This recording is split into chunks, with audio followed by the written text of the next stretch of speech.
जीवन जिया, ऐसा कर्म करके गए, ऐसा आचरण किया, ऐसा पद चिन्ह छोड़ करके गए कि आज हम सब याद कर रहे हैं। तो ऐसे ही ज़िंदगी हमको जीना है। बोलिए सद्गुरुदेव की जय। अर्चनी, बंदनी, पूजनी संत समाज, धर्म प्रेमी सज्जनों, श्रद्धा मूर्ति देवियों एवं प्रिय नन्हे मुन्ने बच्चों, अभी आप अनेक गायकों के द्वारा बहुत ही सुंदर मधुर कंठ से भजन एवं प्रवचन सुन रहे थे। मैं भी कुछ कहने का प्रयास करता हूँ। संचालक के रूप में हमारे श्रद्धेय संत श्री ध्यान साहेब जी और मुख्य प्रवक्ता परम पूज्य सद्गुरु श्री शंकर साहेब जी और दूर दूर से अन्य संत गुरुजन एवं भक्त समाज आए हुए हैं। तो मैं सभी नगरवासियों से विनम्र निवेदन करूंगा कि आप कबीर सत्संग समारोह में आकर के संत गुरुजनों के विचारों से लाभ लें और अपने जीवन को कृतार्थ एवं मंगलमय बनाने की कृपा करें। सभी लोग एक छोटा सा पद है, पहले मैं गाऊंगा, फिर आप लोग गाएंगे, फिर उसके आगे कुछ विचार रखूंगा।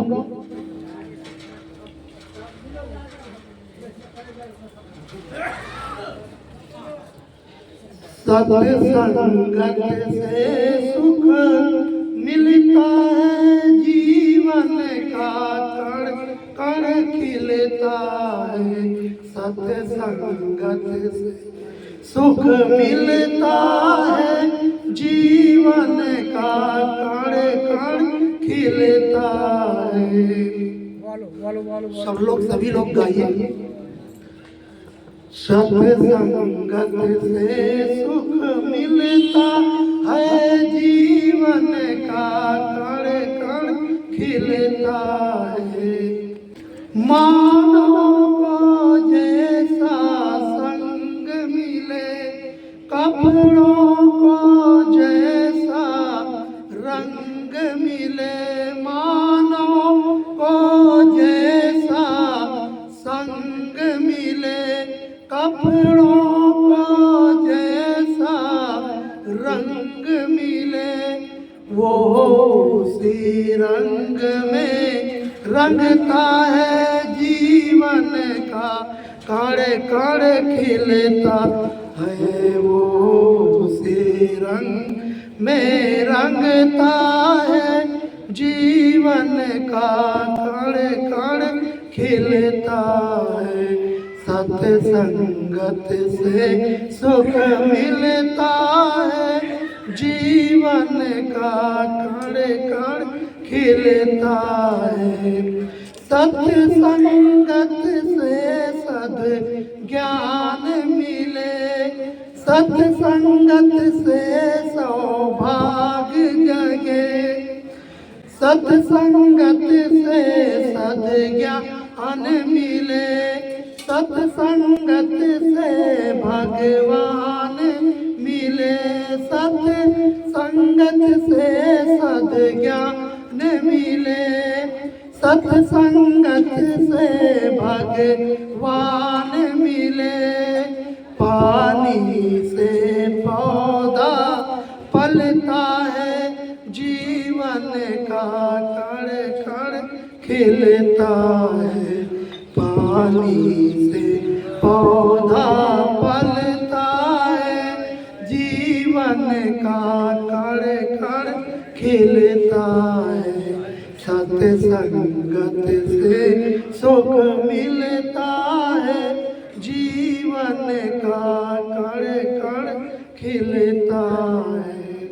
सत्संगत से सौभाग्य जगे, सत्संगत से दुर्भाग टले, सत्संगत से सौभाग्य जगे, सत्संगत से दुर्भाग्य टले, चाबी से ताला खुलता है, जीवन का कण कण खिलता है, चाबी से ताला खुलता है, जीवन का कण कण खिलता है, सत्संगत से सुख मिलता है, जीवन का कण कण खिलता है, सत्संगत से सुख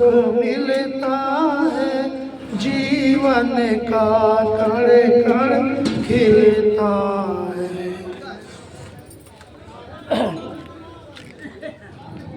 परम पूज्य साहेब जी, अर्चनी बंदनी पूजनीय मंगलमय संत समाज, धर्म प्रेमी सज्जनों, श्रद्धा मूर्ति देवियों एवं प्रिय नन्हे मुन्ने बच्चों, अभी आप सब बहुत ही मनीषी एवं संतों के द्वारा सुंदर मधुर कंठ से भजन एवं विचारों से लाभान्वित हो रहे थे। उसी कड़ी में मैं भी कुछ कहने का प्रयास करूंगा।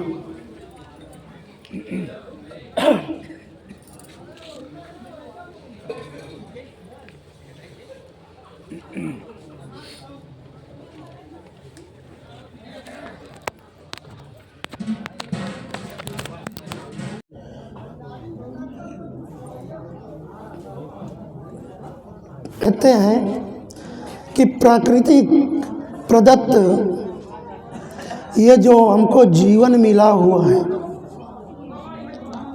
या कह लीजिए ये हम सबको जो 3 पेज की डायरी मिली हुई है,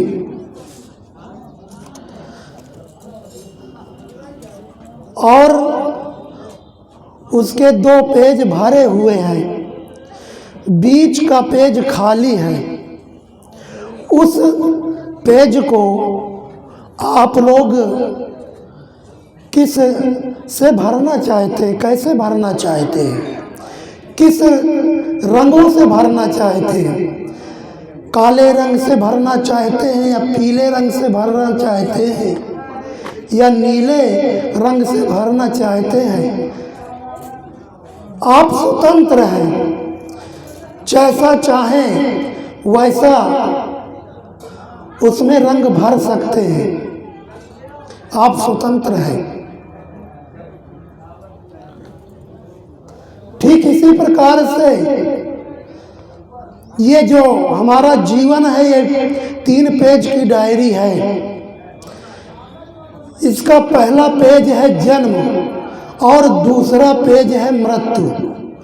जन्म और मृत्यु के बीच में जो खाली पेज है वही तो जीवन है। बंधुओं, ये जीवन रूपी पेज को आप कैसे भरना चाहते हैं, कैसे सजाना चाहते हैं, कैसे बनाना चाहते हैं, ये आप लोगों के हाथ में है और किसी के हाथ में नहीं है। आप जैसा चाहें वैसे ही अपने जीवन को सजा सकते हैं, संवार सकते हैं, बना सकते हैं। ये आप लोगों के हाथ में है। आप इसमें क्या भरना चाहते हैं? इसमें दोष दुर्गुण भरना चाहते हैं कि काम क्रोध लोभ मोह भरना चाहते हैं कि विषय वासनाओं का रंग भरना चाहते हैं, या फिर इसमें आप ज्ञान का रंग, भक्ति का रंग, सत्संग का रंग, या धर्म का रंग, या सत्य का रंग, किस रंग से आप भरना चाहेंगे? क्योंकि सभी प्राणी तो सुख चाहते हैं, शांति चाहते हैं, लेकिन सुख शांति के अनुरूप अपने जीवन को सजाने और संवारने का काम नहीं कर पाते हैं। यही पर भूल हो जाती है। इसीलिए हमारे जीवन में दुख और अशांति, कलह, क्लेश, कष्ट, पीड़ा बना रहता है और दूर नहीं होता है। यही एक कारण है कि हम यहीं पर भूल कर जाते हैं, जिससे हम अपने जीवन को सजाना चाहिए, संवारना चाहिए, जिससे अपने जीवन को भरना चाहिए, वो काम हम नहीं कर पाते। बस हम तो अपने जीवन को उलूल जुलूल से भर लेते हैं, उबड़ खाबड़ जिंदगी को बना लेते हैं, नाना प्रकार के दोष दुर्गुण भर लेते हैं। तो जीवन में सुख और शांति कैसे मिलेगी? ये जो जीवन मिला हुआ है, ये जीवन को गंदगी से भरने के लिए, कूड़ा कबाड़ा से भरने के लिए नहीं मिला है। संत सम्राट सदगुरु कबीर साहब कहते हैं कि फूल रहन की टोकरी, घोड़े खाया घी। फूल, ये जो जीवन रूपी टोकरी मिली हुई है या मिला हुआ है, इसमें फूल रखना चाहिए, फूलों से सजाना चाहिए। लेकिन हम इस टोकरी में क्या भरते हैं? गंदगी भरते हैं, कूड़ा कचड़ा से भर लेते हैं, दोष दुर्गुणों से भर लेते हैं, कलह कलेश से भर लेते हैं। जैसे टोकरी होती है ना, माताएं मंदिर जाती हैं तो उनके पास एक टंगना दार टोकरी होती थी, उसको पकड़ करके उसमें अगरबत्ती, फूल और धूप, न जाने क्या क्या, सिंदूर आदि ले करके मंदिर जाया करती थी। और वहाँ जा करके, मंदिर में जा करके भगवान के ऊपर फूल चढ़ाती थी, अगरबत्ती जलाती थी, दीपक जलाती थी, सिंदूर चढ़ाती थी और आरती करती थी, फिर अपना चली आती थी। लेकिन हम क्या करते हैं?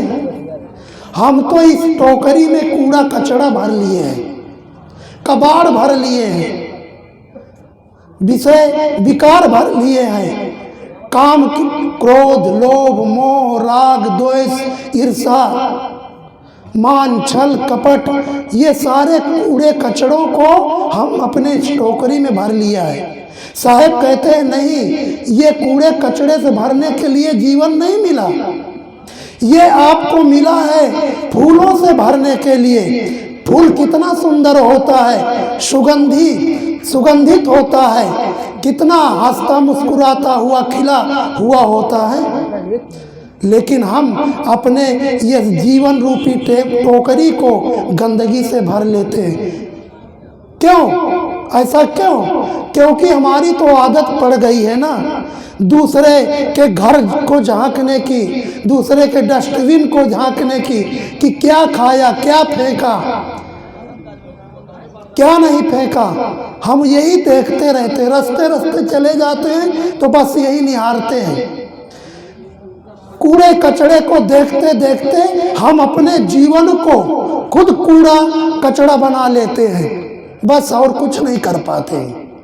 और एक दिन ऐसा आता है कि संसार से विदा हो जाते हैं। हम अपने जीवन को कूड़े कचड़े से ना भरें। हम तो दूसरों में, दूसरे के जीवन को झांकते हैं ना, दूसरे के जिंदगी को देखते हैं कि फलाने आदमी ऐसा है, ढेकाने आदमी ऐसा है, वो ऐसा है, वो जो है ऐसा करता है, बहुत बेकार आदमी है, उसके दोषों को ही हम देखते हैं, उसके बुराइयों को ही हम देखते हैं। जिंदगी भर हम केवल शिकवा और शिकायत में जिंदगी व्यतीत कर देते हैं। हम शिकवा शिकायत भरी जिंदगी जीते हैं, बस दूसरे को बुराई को देखते हैं, दूसरे की बुराई करते रह जाते हैं। अपनी ओर हम झांकते ही नहीं हैं, अपनी ओर लौटते ही नहीं हैं। न अपने मन को देखते हैं, न अपने स्वभाव को देखते हैं, न अपने गुण को देखते हैं, न अपने चरित्र को देखते हैं, न अपने जीवन को देखते हैं। हम बस दूसरे के मन को, दूसरे के स्वभाव को, दूसरे के आचरण को, दूसरे के जीवन को भर झांकते रह जाते हैं। और जो हम दूसरे की अगर बुराई देखेंगे, दूसरे में ऐब दोष दुर्गुण देखेंगे, तो वैसे ही हमारा जीवन बनता चला जाएगा। क्योंकि हम तो जिंदगी भर दूसरे की बुराइयों को टटोलते रहे, देखते रहे, तो हम अपने, क्योंकि हम अपने, अगर हम दूसरे की बुराई को देखते रहेंगे, टटोलते रहेंगे, तो हमारे अंदर जो बुराई है कभी उसको निकालने का हमें समय ही नहीं मिलेगा, कभी समय नहीं मिल पाएगा। और धीरे धीरे करके हमारे अंदर बुराई ही प्रवेश करते जाएंगे, निकलने के बजाय बुराई ही इकट्ठी होती चली जाएगी। साहब कहते हैं कि अपनी ओर देखो, अपने को झांको, अपने को समझो बूझो कि तुम कैसे जीवन जी रहे हो, तुम्हारा जीवन कैसे है, तुम्हारा मन कैसे है, तुम्हारा आचरण कैसे है, तुम्हारा स्वभाव कैसे है, उसको देखो। अगर तुम्हारे अंदर मन में कोई बुराई है, स्वभाव में कोई बुराई है, तुम्हारा आचरण गंदा है, तुम्हारा जीवन गंदा है, जीवन में बुराई है, तो उसको एक एक करके निकालते जाओ। अगर एक एक बुराई को हम निकालेंगे तो हमारे अंदर से सारी बुराइयां खत्म हो जाएंगी और अच्छे अच्छे चीजों को भरते जाओ, सद्गुणों को जीवन में धारण करते जाओ। सत्संग के द्वारा, सद्ग्रंथों के द्वारा, महापुरुषों की संगतों के द्वारा जो हमको विचार मिलता है, जो ज्ञान मिलता है, जो हमको रहनी बताते हैं, उसी रहनी पर जियो और ऐसा चलो, अपने जीवन को सद्गुणों से सजाते चले जाओ। तो देखो तुम्हारा जीवन गुलाब के फूल की तरह खिल जाएगा, हंसता मुस्कुराता होगा और आप जहां भी जाएंगे गुलाब के फूल की तरह सुगंधी बिखेरते चले जाएंगे। लेकिन ये काम हम नहीं करते हैं। साहब कहते हैं कि बुरा जो देखकर मैं चला, बुरा न मिलिया कोई, जो दिल खो जाए अपना तो मुझसे बुरा न कोई। साहब कहते हैं कि अपने बुराई को देखो, अपनी ओर देखो। लेकिन हमारी तो आदत पड़ गई है दूसरे की बुराई को देखने की। एक व्यक्ति रास्ते रास्ते जा रहा था तो उसको एक कोयल दिखाई दिया, तो कोयल को देख करके उसने कहा कि अरे कोयल, तेरी आवाज कितनी सुंदर है, कितनी मीठी सुरीली आवाज बोलती है, जैसे एक फिल्मी जगत में गायक थी लता मंगेशकर, उसकी आवाज कितनी मीठी थी। कहे तेरी आवाज तो लता मंगेशकर जैसे है, पर तू काली ना होती तो कितना अच्छा होता। फिर और आगे बढ़ता है, कोयल उसके पीछे लग लिया। आगे बढ़ता है तो देखता है कि एक गुलाब का फूल बढ़िया खिला हुआ था, हंसता मुस्कुराता सुगंधी बिखेर रहा था। तो उसको देख करके उस व्यक्ति ने कहा कि तू देखने में तो बड़ा सुंदर है और तुझ में सुगंधी भी बढ़िया है, लोगों को अपनी ओर आकर्षित भी कर लेता है, लेकिन काश तुझ में कांटा ना होता तो कितना अच्छा होता। और आगे बढ़ता है तो समुद्र के किनारे जाता है और खड़ा होकर के कहता है कि तेरी गहराई तो बहुत है, कितना अथाह है तू, और तू ना होता तो वर्षा भी ना होती, तेरे ही जल के कारण भाप बनता है और आसमान में हवा के द्वारा जाता है और फिर प्रेरक हवा के द्वारा तू वहाँ से सबके ऊपर बरस पड़ता है और खेती अच्छी होती है, सब कुछ अच्छा होता है। तो तेरी गहराई इतनी ज़्यादा है, विशालता कितनी है, लेकिन अगर तू खारा ना होता तो कितना अच्छा होता। तो उन सबों ने बिजली चली गई। कहा